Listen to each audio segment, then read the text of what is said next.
সকাল সকাল দেখলাম খুব মেঘলা ওয়েদার, তখন মনে হলো কি বানাই। মেঘলা ওয়েদার থাকলে ঝিমঝিমিয়ে বৃষ্টি পড়লে সবসময় মনে হয় খিচুড়ি বানাই। সঙ্গে সঙ্গে সোয়াবিন ভিজিয়ে নিয়েছি, লঙ্কা, পটল, কলমি শাক সব কেটে নিয়েছি। কেটে নিয়ে প্রেসার কুকারটা বসিয়ে নিয়ে তেলও দিয়ে দিয়েছি।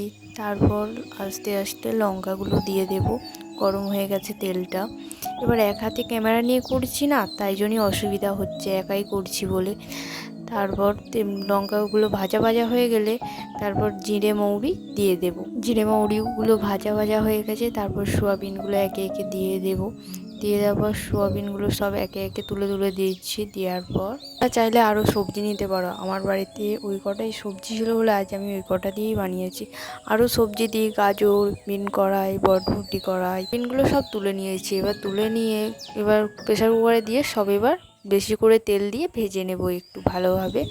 ভেজে নেওয়ার পর সোয়াবিনটা তোমরা চাইলে ওর মধ্যে রাখতেও পারো বা তুলে নিতেও পারো, পরেও দিতে পারো। লাল লাল করে সোয়াবিনগুলোকে সব ভেজে নিয়েছি। এবার ভেজে নেওয়ার পর আমি চাল আর ডালটা নিয়ে নিয়েছি। আমরা 3জন খাবো বলে চাল আর ডালটা সেরকম পরিমাপ করে নেবে তোমরা।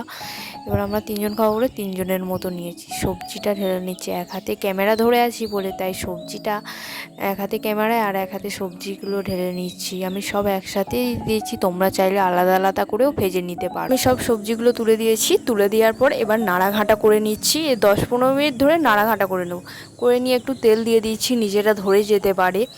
এবার নাড়াঘাটা করে তোমরা চাইলে ওতে একটু পেঁয়াজও অ্যাড করতে পারো বা জিরে আর আদাকে বেটেও দিতে পারো লাস্টে বেটে ওর সাথে এই যে সবজিগুলো ভাজা পর তারপর দিয়ে ভেজে নিতে পারো। ভেজে নিয়ে আর আদা বেটে দিলে আরও ভালো লাগবে খেতে। এবার নর্মালভাবে করলে এরকমভাবে আমার পদ্ধতিতে করলেও ভালো লাগবে, খেতে খারাপ লাগবে না। তোমরা এই পদ্ধতিতে করে খেয়েও একবার, খুব ভালো লাগবে। এবার ভাজা ভাজা হয়ে গেছে, হলুদ দিয়ে দেব। হলুদটা দেওয়ার পর তারপর আবার ভেজে নেব ভালোভাবে। হলুদটা দেওয়ার পর হলুদের গন্ধটা না হলে থেকে যাবে, কাঁচা হলুদের গন্ধটা। তোমরা পরিমাণ মতো হলুদ দিয়ে দেবে। এরপর হলুদটা দেওয়ার পর নাড়াঘাটা করে নেবে ভালোভাবে।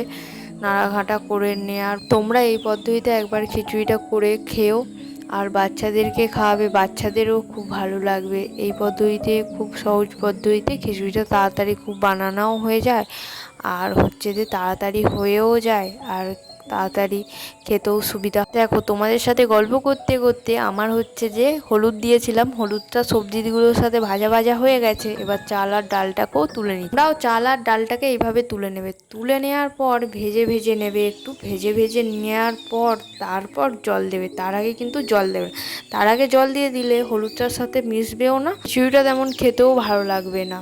তাই জন্যই এইভাবে আমি যেমন নেড়ে ঘেটে নিচ্ছি, সেইভাবেও তোমরাও নেড়ে ঘেটে নেবে। তাহলে দেখবে খিচুড়িটা খেতেও ভালো লাগবে আর টেস্টও তেমন ভালো লাগবে খিচুড়িটা। চাল আর ডালটাকে নেড়ে ঘেটে নিয়েছি। নেড়ে ঘেটে নেওয়ার পর এবার জল দিচ্ছি। 10-15 মিনিট ধরে তোমরাও নেড়ে ঘেটে নেবে। নেড়ে ঘেটে নিলে ভালো হবে। এই যে জলটা দেওয়ার পরও আবার নেড়ে ঘেটে নিচ্ছি। পরিমাণ মতো তোমরাও জল দেবে। জল দেওয়ার পর তারপর ঠিক মতো জল দেবে।